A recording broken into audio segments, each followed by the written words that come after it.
விருச்சிக ராசி சனி பகவான் 3க்கும் 4க்கும் அதிபதி 5ஆம் இடத்துக்கு போகிறாரு. பூர்வ புண்ணியம் என புத்திஸ்தானத்துக்கு இடத்துக்கு போகிறாரு. அப்போ பூர்வ புண்ணியம் என்ற குலதெய்வம் என்ற சேர்ந்து வழிபாட்டை மிக சிறப்பாக செய்ய வேண்டும். வழிபாடு செய்ய செய்ய உங்களோட குலங்கள் மேலோங்கி வருங்க. ஏன்னு கேட்டிங்கன்னா இந்த காலகட்டம் சனி பகவான் 5ஆம் இடத்துக்கு போனால் சனி போகிற இடத்த சுத்தம் பண்ணி வைப்பார்னு வச்சுங்களேன். அதாவது அவரோட சனி வந்து கர்ம காரகன், கர்மாவுக்கு உண்டான பலனை கொடுத்துருவார். அப்போ பூர்வ புண்ணியத்துக்கு போகும்போது உங்களோட புத்திரஸ்தானம், உங்களோட குழந்தைகள் ஸ்தானம், இதுக்கெல்லாம் உண்டான அவங்களுக்குலாம் எதாவது செய்யணும் இந்த காலகட்டத்தில் அப்படிங்கிற ஒரு நிகழ்பாட்டை கொடுத்துருவாருங்க. அவங்களுக்கு ஒரு செலவுகளை ஏற்படுத்தி கொடுப்பாரு. படிப்பில் இருக்கலாம், வேலையில் இருக்கலாம், திருமணத்தில் இருக்கலாம், எதுலேயே ஒன்று இருக்கலாம். அதுலாம் செலவு வரத்தான் செய்யுங்க. புத்திரர்களுக்கு செலவு பண்ணக்கூடிய ஒரு காலகட்டமும் இருக்கும். அவங்களுக்காக நீங்கள் பார்க்கக்கூடிய ஒரு காலகட்டமாக இந்த காலகட்டம் இருக்குன்னு வச்சுங்களேன். அடுத்து சனி பகவானோட ஒரு பார்வைன்னு பார்த்தீங்கன்னா உங்களுக்கு 7, 11, 2ஆம் இடத்தை பார்க்குறாரு. சனி பகவானுக்கு 3 பார்வைகள். அப்போ 7ஆம் இடங்கிற நண்பர், பார்ட்னர்ஷிப், இந்த காலகட்டத்தில் பார்ட்னர்ஷிப் போட்டு தொழில் செய்ய வேண்டாங்க. கூட்டு பிஸ்னஸ் வேண்டாங்க. கூட்டு பிஸ்னஸ் போட்டிங்கன்னா உங்களுக்கு லாஸ் ஆயிருங்க.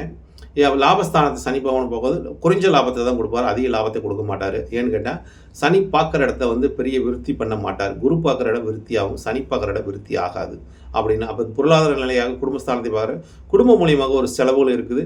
அப்போ விருச்சிகராசிக்காரங்களுக்கு இந்த சனி பயிற்சிங்கிறது அவங்களோட பேச்சிலும் அவங்களோட செயல்பாடும் ஆள் மனசிலாம் மிக மிக அவங்களோட எண்ணங்களை அதிக ஆசைகள் வளர்த்திக்கக்கூடாது, அதிக ஆசைப்படக்கூடாதுன்னு சொல்லுது. ஆசைப்பட்டால் நமக்கு நஷ்டத்தை கொடுத்துரும். ஏன்னா லாபத்தை சனி பார்க்குறாரு, அது நஷ்டத்தை ஏற்படுத்தணும். அதாவது அளவுக்கு மீறி ஆசை வேண்டாங்க விருச்சிக ராசிக்காரங்களுக்கு.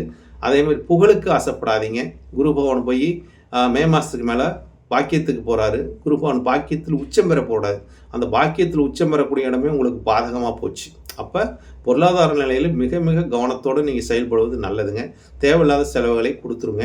அதே மாதிரி இந்த காலகட்டம் உங்களுக்கு எதுனா வண்டி, வாகனம், வீடு சம்மந்தமான, இடம் சம்மந்தமான இதுலாம் உங்களுக்கு ஒரு முதலீடு செய்வது, அது வீடு கட்டுவது, இல்லாட்டி இடம் வாங்கி வைப்பது, இதெல்லாம் சொத்து சேர்க்கை வைப்பது நல்லதுங்க.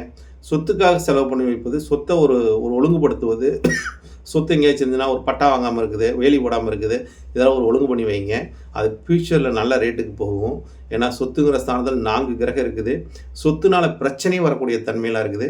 அந்த பிரச்சனை வராமல் இருக்கிற அளவுக்கு நீங்கள் அதெல்லாம் ஒழுங்கு பண்ணிக்கிட்டிங்கன்னா இந்த காலகட்டம் விருச்சிக ராசிக்காரங்களுக்கு சனி பயிற்சி நல்ல ஒரு யோகத்தையும் கொடுக்குங்க. 10ஆம் இடத்துல கேது இருக்கிறதுனால தொழிலில் சிக்கல், மந்தத்தன்மை, பிரச்சனை இந்த மாதிரி அதிகமாக இருக்குதுங்க. அப்போ எப்போ தான் சரியாகும்னு பார்த்தீங்கன்னா சனி பகவான் 6க்கு போகும்போது சரியாகும். 2.5 வருஷ காலம் இருக்குதுங்க. அதுக்கு மேலே தான் உங்களுக்கு யோகங்க.